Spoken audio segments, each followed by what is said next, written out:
Hi guys, welcome to my channel. நான் இன்னைக்கு மாம்பழத்தை வச்சு ரெண்டு ரெசிபி பண்ண போறேன்.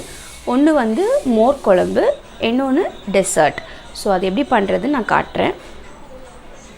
மாம்பழத்தை கொஞ்சம் பெரிய பெரிய பீஸா கட் பண்ணி வச்சிருக்கேன். அதுல கொஞ்சம் மஞ்சத்தூளும் கொஞ்சம் தண்ணியும் போட்டுருக்கேன். சோ இத நான் கொஞ்சம் கொதிக்க வைக்க போறேன். கொஞ்சம் வேகணும் இது. ஸ்டவ் ஆன் பண்ணிடலாம். சோ மஞ்சத்தூள், தண்ணி, மாம்பழம் அவ்வளவுதான். மாம்பழம் நல்லா கொதிச்சிருச்சுல. ஸோ அடுத்தது நம்ம என்ன சேர்க்க போகிறோன்னா தேங்காய் பேஸ்ட்டு. இதில் என்ன போட்டிருக்கேன், தேங்காய், சீரகம், பச்சை மிளகா காரத்துக்கு ஏற்ற போட்டுக்கலாம். அப்புறம் துவரம் பருப்பு கொஞ்சமாக நான் ஊற வச்சு அரைக்கிறப்போ அதையும் சேர்த்துட்டேன். ஸோ இது எல்லாத்தையுமே நம்ம இந்த மாம்பழத்தில் போட போகிறோம். ஸோ இது நல்லா வெந்துருச்சு. இப்போது இந்த பேஸ்ட்டை நம்ம சேர்த்துடலாம்.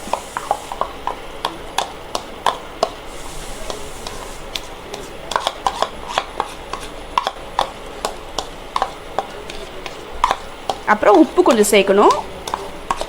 அடுத்து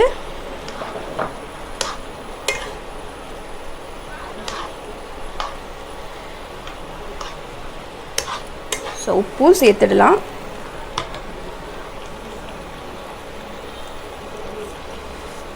உப்பு போடலாம் ஃபஸ்ட்டு, அதுக்கப்புறம் வேணும்னா கூட அப்புறம் போட்டுக்கலாம். இது நல்லா பேஸ்ட்டாக அரைக்கணும். அப்புறமா கொஞ்சம் வேகட்டும்.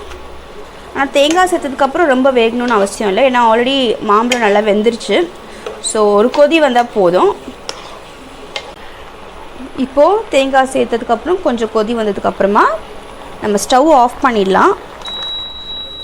ஸ்டவ் ஆஃப் பண்ணிவிட்டு நம்ம மோர் இதில் சேர்க்க போகிறோம். ஸ்டவ் ஆஃப் பண்ணிட்டு தான் சேர்க்கணும். அவ்வளோதான். ஒரு கலந்து விடலாம்.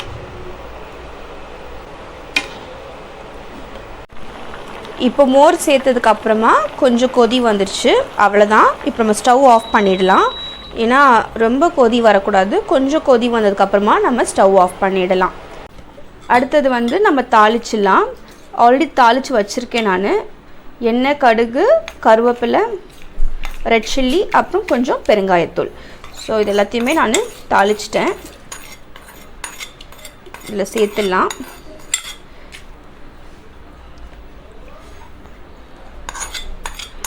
அவ்வளோதான்.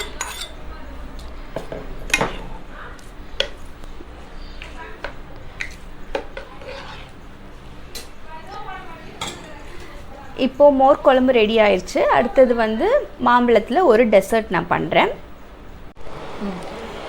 இப்போ டெசர்ட்க்கு நான் ஆல்ரெடி பால் நல்லா காய வச்சுருக்கேன்.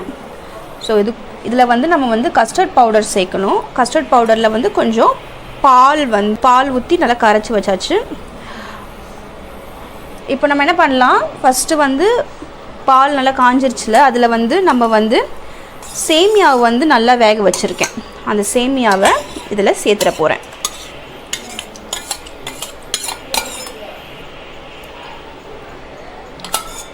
அதுக்கப்புறமா நம்ம சர்க்கரையும் அந்த கஸ்டர்ட் பவுடரும் சேர்க்கணும். இது கொஞ்சம் நல்லா மிக்ஸ் ஆகட்டும்.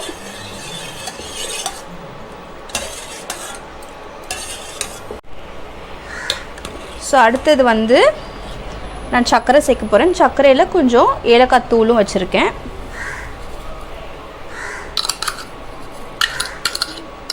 அவ்வளோதான்.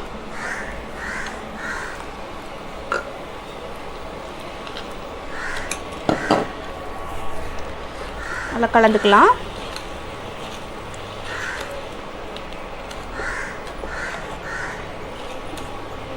இப்போ நம்ம கஸ்டர்ட் பவுடர் இருக்குல்ல, பாலில் கொஞ்சம் மிக்ஸ் பண்ணி வச்சுருக்கோம்ல, அதையும் இதை சேர்த்துடலாம்.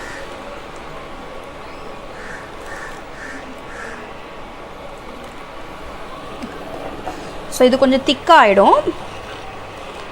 டேஸ்ட்டும் நல்லாயிருக்கும் கஸ்டர்ட் பவுடர் போட்டிருக்கிறதுனால. அப்புறம் நம்ம ஸ்டவ் ஆஃப் பண்ணிவிட்டு நம்மளுக்கு பழம் சேர்த்துக்கலாம் இதில். இப்போது நல்லா திக்காகிடுச்சு பார்த்தீங்களா. இப்போ நம்ம ஸ்டவ் ஆஃப் பண்ணிடலாம். இதில் நட்ஸ் கூட சேர்த்துக்கலாம். நான் வந்து இன்றைக்கி வெறுமான பழம் தான் சேர்த்துருக்கேன். ஆப்பிளும் மாம்பழம் 2 தான் சேர்த்துருக்கேன். ஸோ இது ரெண்டுத்தையும் ஸ்டவ் ஆஃப் பண்ணிவிட்டு சேர்த்துடலாம். வாழைப்பழம் இருந்தால் கூட சேர்க்கலாம். ஆனால் நான் இன்றைக்கி இந்த 2 பழம் மட்டும்தான் சேர்க்க போகிறேன்.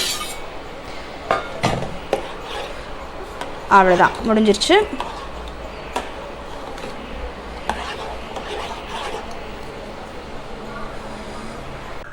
இப்போ டெசர்ட்டும் ரெடி ஆயிடுச்சு. ஸோ வந்து இதை வந்து நம்ம சூடாகவும் குடிக்கலாம், இல்லைனா ஃப்ரிட்ஜில் வச்சு சில்லுன்னு குடிக்கலாம். இப்போது நான் செஞ்ச இந்த 2 ரெசிப்பியும் உங்களுக்கு பிடிச்சிருக்கும்னு நினைக்கிறேன். மோர் குழம்பும் டெசர்ட்டும் கண்டிப்பாக பிடிச்சிருந்ததுன்னா இந்த சேனலில் மறக்காமல் சப்ஸ்கிரைப் பண்ணுங்கள். இந்த வீடியோவை பிடிச்சிருந்தா கண்டிப்பாக மறக்காமல் லைக் பண்ணுங்கள். உங்களை நான் எல்லாரையுமே அடுத்த வீடியோவில் மீட் பண்ணுறேன். Until then take care, bye bye.